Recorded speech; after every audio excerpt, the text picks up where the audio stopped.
All right, I want to begin here by thanking our fans for their support of DJ in his pursuit of mental health, overall health. The wide, vast majority of our fans, I know, are so unbelievably supportive of him in that, and I want to just thank our fan base for that. For the rare few that tweeted at me, this is somehow a reflection on our program, reflection on me personally, guilty. So be it. You can take your antiquated thinking somewhere else. There is nothing more important in our program than our players' physical, mental health, and overall growth. Nothing. And that will always be the case. There's not a game, there's nothing. And if it's somehow a reflection, I think we all know that's wrong. I really appreciate the overall kind of overwhelming support for a young man in his pursuit of this, and I know he does too. Our staff here, our medical staff, this university is comprehensive in its care of our players, physical and mental, comprehensive. I've never seen anything like it. I think we're on the cutting edge in a lot of ways in terms of our staffing, our willingness to deal with our players' issues. And it's a day and age where we see this more and more, particularly in this age group and particularly with student athletes. As far as the game today, got great respect for the team we played, how hard they play, how well they're coached. And it was a great win for our guys. Players win games. I thought we had great leadership, in particular between Caleb and CJ Walker on both ends. Great win for our group. Questions? Well, what did it take for your team to mentally handle what it goes through when DJ leaves on Thursday and you got to play a game here on Saturday? What did it take for your team to mentally handle those challenges in the last 48 hours to find a way to win? You know, I think, Adam, if it was more sudden in the sense of, it was sudden, but I think if players are, it's a pretty intimate, team's a pretty intimate setting, right? So you know, in most cases, what guys are going through. And DJ's been very vulnerable with his teammates and sharing his concerns for a while now, or sharing the things he's working through for a while now. So I don't know, while his departure was sudden, I don't know that it came as a great surprise. He shared with the team on Thursday, thought he was very honest with them. They embraced him both literally and figuratively, and we did as a group, and we moved on to practice on Thursday. I know this is obviously an indefinite situation. What are your plans as far as communication and I guess going forward, how do you approach this with him and make sure that he's getting what he needs and that you guys have a line of communication? It's uncharted territory, so I'll keep some of those. I'll be led and guided by our medical staff on that and by Gene Smith. Fortunately, I've got an AD that he was my first caller, and he's as understanding, and I know DJ and his family appreciate that too. He is so willing. How can we help this young man? That was Gene Smith's first response. How can we help this young man? And that's been his case all year. Kind of the same thing as today's game. You guys did a pretty quality game offensively. 10 turnovers. I guess when you guys played, I think you guys had 16 turnovers. What did you see just like on first look from your team? Yeah, a little better paint decisions overall. I thought we just had a little better paint decisions. We struggled early with some post-feed turnovers. That's been a bugaboo for us throughout the year. But just some better overall paint decisions, which created a high assist number. So is it just when it comes to post entry stuff, because that's a power of basketball now? Yeah. How do you Work on it every day. You're exactly right. It's hard. Kids don't do it anymore. It's very rare that the guys are throwing to the post. What are they doing? Dribble, creating now, playing off ball screens. So we just got to work on it every day. It's really something to work on every day. Your opening statement noted that it's been overwhelmingly supportive. Yet I would assume you wouldn't have addressed the other side of that if it wasn't. more significant than one or two random knuckleheads? I just think, listen, criticize our program, me, for whatever X and O you want to, you're entitled to that. I think this is idiotic thinking. It's my opinion. I think, or listen, if that's your thinking, that's fine. We're guilty of it. We're gonna support this kid. We believe that's the best thing to do. Makes me angry. DJ alluded in his statement that it's been something he's battled going back through high school. What I'm getting at is, people would be surprised to hear that a elite athlete, you have an opportunity to speak to the commonality of this among high achievers. Yeah. Might be a message you want to. Oh, I think it's, I mean, he's a freshman, he's playing. Like, if this Right. were a kid at the end of the bench that wasn't playing, I think people would be like, yeah. sure, and I think the fact that he had played so well in recent stretches perhaps made people wonder, why now? Listen, he's a 19-year-old young man going through all the things that come with being a highly recruited young man, and expectations, and also the normal struggles that you and I have who are not in our players' position. The day-to-day struggles that we go through are real, all right? These things are real. And listen, I've seen it. I think what has helped me in some ways, maybe in terms of being more compassionate, is, and I don't want to get into specifics here, but I've seen it firsthand with a close friend, someone I work with. I've seen it. It's real. And I think it's helped inform some of my decisions when it comes to our players. Ask you about basketball. Justin last year when he put him in, had that game against Iowa, and I think when that happened, everyone just got excited about it and said, all right, here we go, this is gonna happen all the time. Obviously, Yeah. it wasn't realistic. Right. What you've gotten from him the last two games seems like it is more repeatable. Yeah. He's doing more things off the ball, obviously, Yeah. he's shooting it well. Just what have you seen from him the last two games? And I guess, do you agree with that assessment that he is maybe starting to look like the guy who can give you a good, 14 to 15 minutes like that? I do. He's in the last 4 weeks, Bill, healthy. He really is getting healthier. And that's been so key. He's not felt healthy really through December. We saw it in practice. He's added weight. He's getting healthier. He's playing. He's practicing better.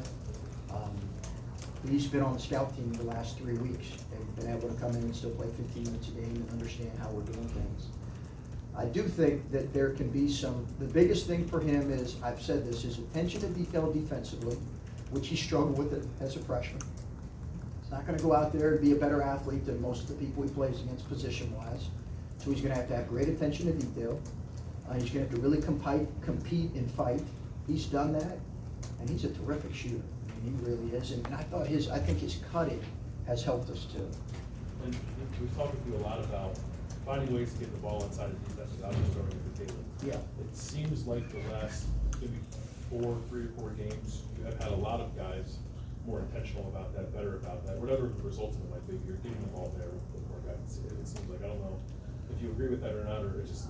I think we are. We're trying to be more intentional about it because I think we've got a good enough shooting team that I think Dwayne still took some quick ones, some bad ones without probing the paint today. I thought Luther took 1 or 2, but for the most part, I thought we did a good job of being more intentional about that. Not just through Caleb. You're preparing for a game and maybe you thought you'd have DJ at the beginning of the week. What was it like preparing for this game, having 6 days of prep, and then maybe you have to change some of your approach there midweek? Yeah, we just had to change, make a shift on Thursday with some of our lineups and what our rotation was gonna look like. And, I mean, we had to scramble a little bit, but it wasn't too dramatic. And when you have a guy like CJ, where him and DJ had obviously been your primary point guards, and now you just have CJ for the foreseeable future, what does that do for a guy like CJ, knowing that he's the guy, and he's not necessarily splitting time with someone? Does that change something in the mindset of a point guard? Maybe you'd have to ask him. Maybe it relaxes him in some ways. Those guys really played well together. Mhm. They really did play well together. But maybe he would have had to really do something dramatic for me to take him out for a while. Yeah, DJ, 35 minutes, maybe the most he's played in his entire college career. Just, I don't know, your thought of a guy who saw a challenge, was put in a spot, and took full advantage of it. He's a great kid. I mean, he just is a great kid. I think that speaks to who, you know, character, team character, collective character, maturity is so important. And I think in league play in January, February, March, he's got it. You know, he's got it. He's got to continue making improvements, but I think he's got that stuff that you need. And Caleb, he accepted the challenge here too. Yeah. Again, second time he's going against their three big guys and Yeah. outplayed, you know, all three of them. It seems like just, I think he had an offensive rebound in the second half and wasn't sure what to do with it. I think I may have heard you on the sideline yell at him to put it back up or something or the other. I'd probably say go to work. Yeah, and he put it back up and made it. Yeah. Maybe even drawn a foul on that play. Yeah. But just what he did today kind of, you know, put the team on his back there in the paint. He's got to keep working. He's got to keep working. I thought Caleb was terrific today. I thought he was terrific on both ends. He had the one foolish foul in the second half, but I thought Caleb was terrific on both ends. And it's his work. He's got to continue to stay in great shape. I thought he created some real opportunities for other guys. I thought he protected the rim pretty well. He's a competitive kid, so you can sit down and challenge him and show him what happened in game one. I thought he really played well against Otura the second game. I thought he made him make some incredibly tough shots. We just didn't finish. Going back to CJ, as Steve said, 35 minutes. Is that a product of, hey, we just had a couple of days? Is that what you're going to need from him while DJ's out, or do other guys need to kind of handle that? Yeah, I think it'll vary. I mean, Dwayne will need to play. Danny Hummer as well. Some potentially, obviously, if there's foul issues. But yeah, I think we're going to need his minutes to be increased for sure. And when he's not in the game, I think Dwayne was your point guard today when he wasn't in there. What's your level of confidence with him running the show right now? He's a really good ball handler. He picks up things so he can know the actions we're trying to run, the sets we're trying to run. Those are not issues. He's becoming a little bit better passer at finding things. He doesn't turn it over a lot now. He also doesn't have a lot of assists, but he doesn't turn it over a lot. He's a little bit of a bigger guard, so he provides a better size for us. He's just got to continue to work on his defensive game and his offensive efficiency. He just does. I want to ask one more about DJ. He's 19 years old, and you say this is uncharted territory. I'm assuming, like in the past, you might have had other players going through some sort of struggles, and they didn't make this decision. Was it like about someone his age that they're willing to make this decision? I think it's brave on his part, and it's what needed to happen. Nothing more important. So I thought it was a brave move on his part, and fully supported by us. And I'm sure there'll be others in the future. We talked to you earlier this week. You stressed how good this team was, Indiana, at rebounding and their physicality. Yeah. One offensive rebound in the first 33 minutes. What does that say to you? Thought we were good on that. I thought we were good on the glass. I thought we competed there. That was a major emphasis for us coming in because their free throw rate's really high in the league, and their free throw, their rebounding. So it was a point of emphasis. Guys did a great job. Chris, how big a lift could this be for you, being a man down, now 2 in a row? Yeah. You know, Clay, I don't think you ever make too much of one game or 2 games or a stretch. And listen, I say that in winning stretches. I say that in losing stretches. So don't think I'm just saying that. I just think the reality. It's this league is brutal. I'm sure there'll be some upsets, quote unquote upsets. A team loses, ranked team loses on the road. Shocking upset. Give me a break. So it's life in this league. We just got to keep getting better. Chris, your offense there is in shoot for confidence. You guys, in the coaching you mentioned that you guys trigger a little early. You will have to be okay with that when you know these guys are shooting confidently in the game.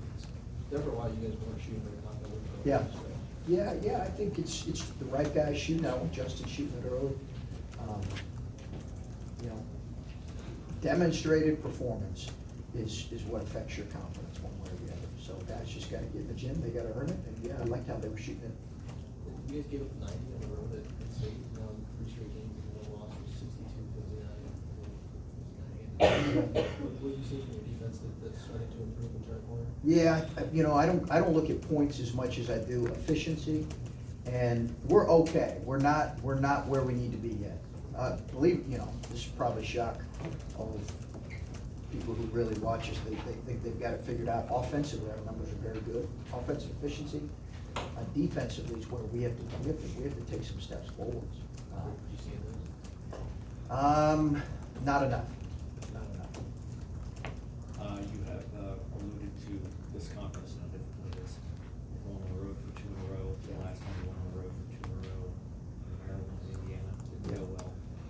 Your thoughts? 2 games from 500, it could be a very productive week, but it's also a big challenge. I'm thinking about tomorrow, Bruce. So I know we got 2 games, and we have to play better on the road. I did think we played better at Northwestern on the road. Now, you can say Northwestern, look at Northwestern scores, they play competitive in a lot of games. It's just about, we got to continue to play a little tougher, not a little tougher, a lot tougher, harder, gotta be a little smarter in some areas. I think, I'm not even sure, I know what our next one is, I'm not sure, I think I know our one after that. They're 2 really good teams, so we're gonna have to play really well.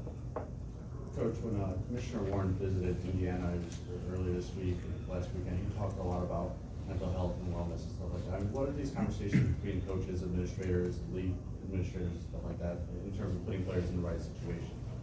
Well, listen, I've got definitely what I think is the most supportive, knowledgeable, experienced, and best AD in the country. So he the guy that I lean on to get my advice when it comes to this is very keyed into this in Gene Smith.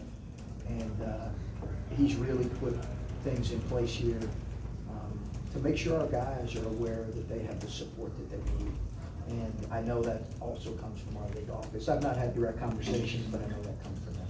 And just in terms of what you see maybe in past years as opposed to you know, few years ago, 5-10 years ago, I mean, in terms of trying to eliminate that stigma around athletes, especially high-profile athletes, what are the conversations you have with your team and making sure that they're comfortable stepping up when they need the help? We talk about it. I see a therapist. We talk about it. The only reason I see a therapist is because some of you are in this room, but I see a therapist. We talk about it. It's real life stuff. It's real life stuff. And I think that's the only way to eliminate any type of stigma. That's it. That's it. It's real life stuff. And we're about the real life stuff with our players. You had 19 assists on 26 baskets today. The ball, Indiana was just looking like they were moving like crazy just to catch up. Has the big difference been with Caleb not maybe being the focal point and giving him more time to create in other ways? Or? Yeah, we've always talked about balance, needing balance. You know, I said that last year about this time. You know, the 5 men are too good in this league. The defenses are too good. The length and size is too good to just think you can play smash mouth for 40 minutes. It's just, we all know that by now. I think we do. So we need some more diversity. I think we had that, and that was good to see. And that includes Caleb's diversity. Sometimes there's no perfect way to ask a question, so I'll say that up front. I know expectation is the wrong word, and I know your answer to when will DJ be back is when DJ's ready to come back. But is there anything you can say in between those two kind of concepts for people to frame a realistic? I mean, is this unlikely to see him again this year? Is there anything you can say to a time frame without putting pressure on him? I can't comment on it because I think it's too early in the process. I wouldn't feel comfortable commenting on it. Okay. When you said in your opening and some of the other things you said today, feels like to me like maybe the most emphatic sort of out there. You've been kind of protecting your guys. I guess it's protecting the program. It's not to say that you haven't always felt that way, because I think it's clear that you feel. I'm just wondering, maybe, I guess it's obvious why you feel that way now, but in the world we live in, people tend to think one thing and run with it and never know different.